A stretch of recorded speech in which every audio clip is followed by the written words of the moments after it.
All right, so we're going to check out this Necrogoblicon Right Now podcast with John Goblicon. I actually like the idea of a goblin hosting a podcast. The only thing is the guest this week, Rosebud Baker, I find her not to be funny at all. Much like her fucking weirdo husband, okay? And just because she was a writer on SNL doesn't mean that she's necessarily funny, okay? I don't find that credit holds up with a lot of these guys in the past few decades, right? SNL's had a lot of great writers, and a lot of those guys are doing great things today, but certainly not this Eileen Wuornos wannabe. I mean, this is one of those typical trailer trash women that is an asshole and somehow thinks that it's funny or charming. It's like, you're really just telling everybody that you're fucking unlikable, dude. I mean, I think one of these last podcasts that she was on, she was talking about how her nanny comes to her with stuff about her kid, things that her kid's doing that she definitely shouldn't be doing, and her as a mom should have already nipped that in the bud. But of course, she's got a nanny, so why should she have to put any effort into being a parent? On top of that, she responded to a comment that I left on a Brendan Sagalow podcast, basically saying, "Get him, Brendan, like his mom." It was really corny, really cheesy, and I find her to be right up there with Whitney Cummings. At least 2 beverages. At least 2. What's your favorite 2? Doesn't really matter. Just Doesn't give me really the matter. liquids. Just give me the liquids. I just sort of like need something to be ingesting at all times. Yeah. You know, I'm in recovery. I always have to be filling the gaping hole in my soul. So give me a coffee, give me a water, give me a vape, give me a phone.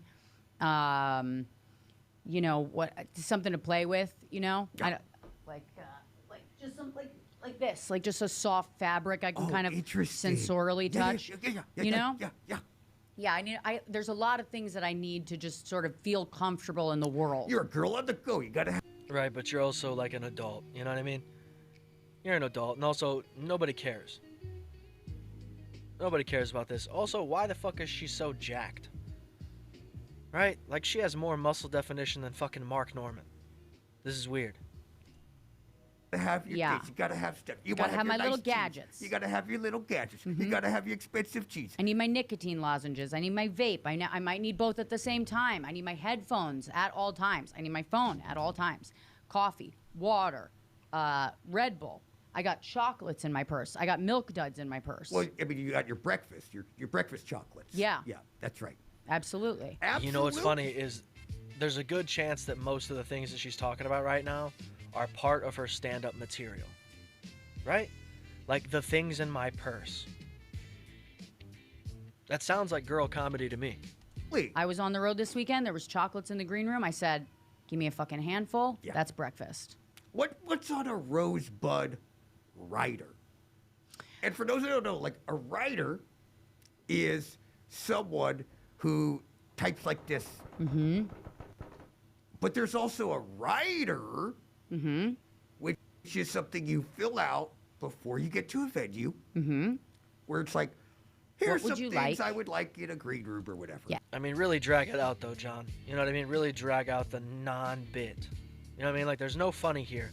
And you're trying to create funny here, but it's a writer, you know, like a typewriter, right? Like really dragging it on as if the next thing that she's going to say out of her mouth is going to add to it or make it funny in any fucking way. Not going to happen, dude. Watch.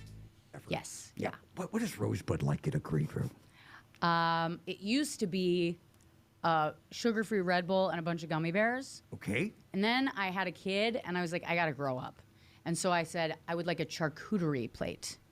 And so that is my new rider, which feels good every single time I walk in. I go, whew.